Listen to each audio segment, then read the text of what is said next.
Hello dear students, welcome back to organise knowledge channel. और आज की जो वीडियो है उसमें हम डिस्कस करेंगे worksheet number 27 for class 10th सामाजिक विज्ञान की बच्चों ये वर्कशीट है जो आपके लिए 9 सितंबर 2021 के लिए शेड्यूल की गई है। आज की जो वर्कशीट है बच्चों उसमें हम भारतीय अर्थव्यवस्था के क्षेत्रक चैप्टर को कंटिन्यू करते हुए आगे पढ़ेंगे। सो वर्कशीट शुरू करने से पहले बेटा प्लीज़ चैनल को सब्सक्राइब कर दीजिए, बेल आइकन को प्रेस कर लो ताकि आपको आने वाली वीडियोज़ की नोटिफिकेशन वो समय से मिल जाए। सो देखिए, कार्यपत्रक जो 24 है उसमें हमने आर्थिक गतिविधियों के 3 क्षेत्रकों में वर्गीकरण के विषय में अध्ययन किया था।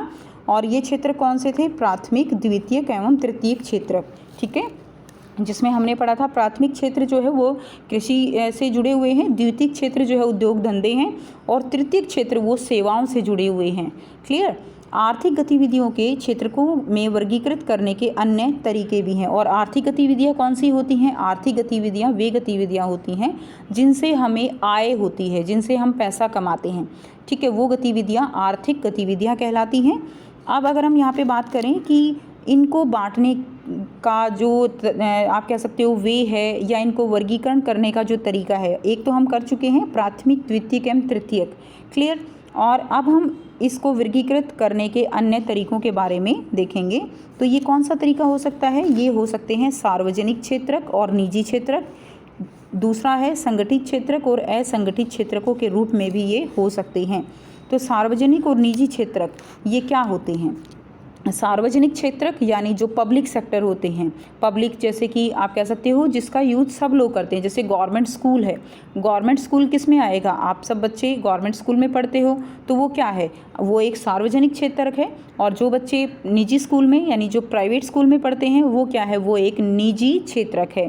क्लियर? तो इस तरह से हम इसको जो है समझ सकते हैं। नेक्स्ट अगर हम बात करें संगठित क्षेत्रक और असंगठित क्षेत्रक कौन से होंगे, तो संगठित क्षेत्रक में सार्वजनिक क्षेत्रक और निजी क्षेत्रक दोनों ही आ सकते हैं।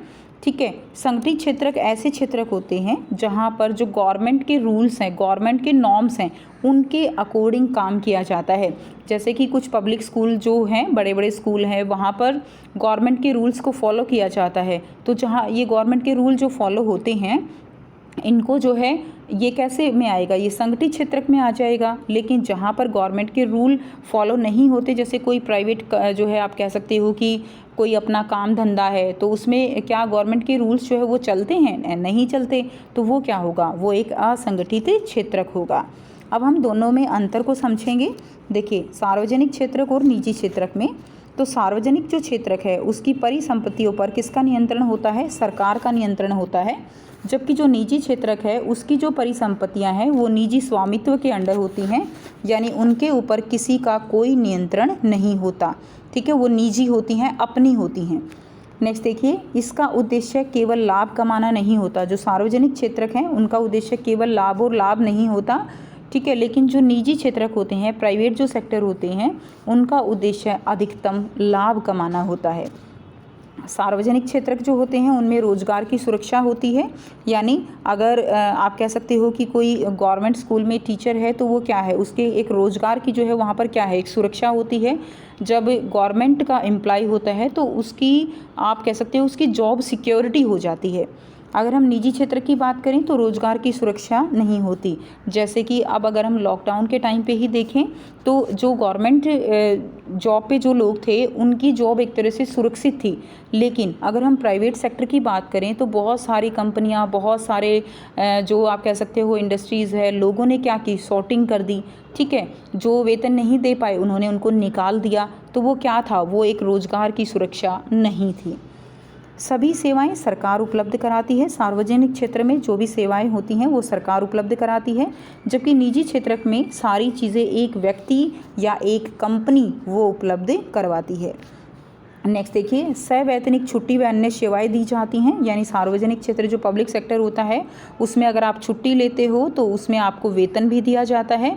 लेकिन निजी क्षेत्र में ऐसे जो छुट्टी अगर लेते हैं तो एक दिन की सैलरी काट ली जाती है। तो ये इस तरह की जो है सेवाएं प्रदान नहीं की जाती। उदाहरण है जैसे भारतीय रेलवे। भारतीय रेलवे किसके अंडर आता है? सार्वजनिक क्षेत्र के।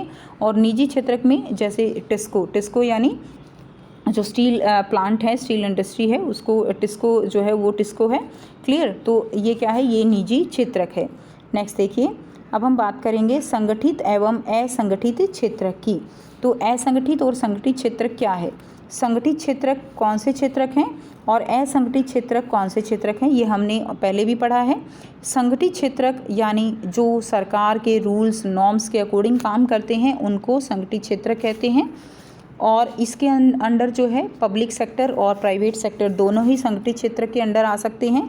असंगठित क्षेत्रक वे होंगे जहाँ जो गवर्नमेंट के नॉर्म्स के अकॉर्डिंग नहीं चलते हैं। तो संगठित क्षेत्रक जो होंगे उनके अंदर वेतन जो है वो उचित वेतन दिया जाता है, जबकि असंगठित में वेतन कम होता है।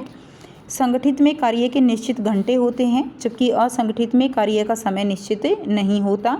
ठीक है, जैसे मान लीजिए आप जो है किसी बड़ी कंपनी में काम कर रहे हैं और वहाँ पे जो भी रूल्स हैं वो सब गवर्नमेंट के अकॉर्डिंग जो रूल्स होते हैं वो हैं। और असंगठित क्षेत्रक में मान लीजिए आप अपना कोई काम कर रहे हो, आपने कि अपनी एक शॉप खोली हुई है आपने, तो आपके ऊपर जो है गवर्नमेंट के कोई ऐसे रूल रेगुलेशन नहीं होते हैं, आप अपने अकॉर्डिंग काम करते हो, तो वो किस में आएगा? असंगठित क्षेत्रक में आएगा। यहाँ पर नौकरी की जो है निश्चितता होती है, जबकि असंगठित में नौकरी जो है उसकी अनिश्चितता होती है। संगठित में कर्मचारी जो है उसको योजनाओं का लाभ मिलता है, लेकिन यहाँ पर कर्मचारी योजनाओं का अभाव होता है। संगठित में कार्य की बेहतर परिस्थितियाँ होती हैं, जबकि असंगठित में क्या होता है कि निम्न स्तरीय कार्य परिस्थितियाँ रहती हैं। इसके उदाहरण ले सकते हो आप संगठित में, जैसे कि बैंकिंग जो प्रणाली है वो किस में आएगी? संगठित में आएगी, जबकि रेहड़ी जो है रेहड़ी पटरी वाले, ठीक है, या जो छोटे छोटे दुकानों वाले हैं वो किस में आएंगे? वो असंगठित में आएंगे। क्लियर? तो ये जो है आप यहाँ से कर सकते हो। अब आपको यहाँ पर दिया गया है 4 जो है यहाँ पे बहुत ही आसान से प्रश्न दिए गए हैं जिनके आंसर आपको करने हैं। पहला है सार्वजनिक क्षेत्रक और निजी क्षेत्रक की तुलना कीजिए। तो बेटा यहाँ पे आपका बहुत ही अच्छे से ये आंसर दिया गया है। यहाँ से आप सार्वजनिक क्षेत्रक और निजी क्षेत्रक की तुलना लिख लेंगे। ये आपका क्वेश्चन नंबर 1 का एग्ज़ाम जो है आंसर रहेगा। जितने पॉइंट्स आप चाहो उतने पॉइंट्स आप इसमें लिख सकते हो। नेक्स्ट देखिए, क्वेश्चन नंबर 2 क्या दिया गया है? संगठित क्षेत्रक एवं असंगठित क्षेत्रक की तुलना कीजिए। तो आपको यहाँ पे संगठित और असंगठित की क्या करनी है? तुलना करनी है। तो ये भी हमने बहुत अच्छे से अभी हमने पढ़ा है। ये आपका क्वेश्चन नंबर 2 का आंसर हो जाएगा। संगठित क्षेत्रक और असंगठित क्षेत्रक की तुलना आप यहाँ से करेंगे। ये आपका क्वेश्चन नंबर 2 का आंसर रहेगा, जो कि आपको बहुत अच्छे से दिया गया है। नेक्स्ट देखिए, नेक्स्ट है क्वेश्चन नंबर 3 और 4। ठीक है, 2 क्वेश्चन आपके दिए गए हैं, तो इनको हम 1 बाय 1 डिस्कस करेंगे। थर्ड जो क्वेश्चन है आपका, असंगठित क्षेत्र की समस्याओं पर एक संक्षिप्त जो है आपको क्या करना है? संक्षिप्त निबंध लिखना है। तो देखिए, असंगठित क्षेत्र की क्या क्या समस्याएं होती हैं। असंगठित क्षेत्र में रोजगार की सुरक्षा नहीं होती है। दूसरा, यहाँ काम करने के घंटे अनिश्चित होते हैं तथा वेतन कम होता है। तीसरा, यहाँ बोनस, पेंशन इत्यादि का लाभ नहीं मिलता। और यहाँ कार्यस्थल पर सुविधाओं का अभाव होता है। तो ये पॉइंट्स आप लिख देंगे। ये किसकी समस्याएं हैं? असंगठित क्षेत्र की समस्याएं हैं। नेक्स्ट देखिए, क्वेश्चन नंबर 4 है, सार्वजनिक और निजी क्षेत्र के 5 आपको उदाहरण देने हैं। तो सार्वजनिक क्षेत्र कौन से होते हैं? यानी पब्लिक सेक्टर, जैसे कि BSNL, भारतीय रेलवे, भारतीय डाक, भारतीय जीवन बीमा निगम जो LIC होती है, और सरकारी जो विद्यालय हैं वो सभी किसके अंडर आएंगे? पब्लिक सेक्टर के अंडर आएंगे। जबकि अगर हम प्राइवेट सेक्टर की बात करें तो इसमें आप लिखेंगे टिस्को, सेकंड है जियो, ठीक है, थर्ड है प्राइवेट स्कूल, फोर्थ है टाटा स्काई, फिफ्थ है बिरला सीमेंट। तो ये जो है किसके रहेंगे? ये निजी क्षेत्र के आपके उदाहरण रहेंगे। तो ये थी आपकी आज की SST की वर्कशीट। आई होप सभी स्टूडेंट्स को ये वर्कशीट क्लियर है। कोई भी डाउट है तो बच्चों पूछ सकते हो। वीडियो अच्छी लगी तो प्लीज़ लाइक कर दीजिए, शेयर कर दीजिए और चैनल को भी सब्सक्राइब कर लीजिए। So thanks for watching. मिलते हैं नेक्स्ट वीडियो में नेक्स्ट वर्कशीट के साथ। Take care.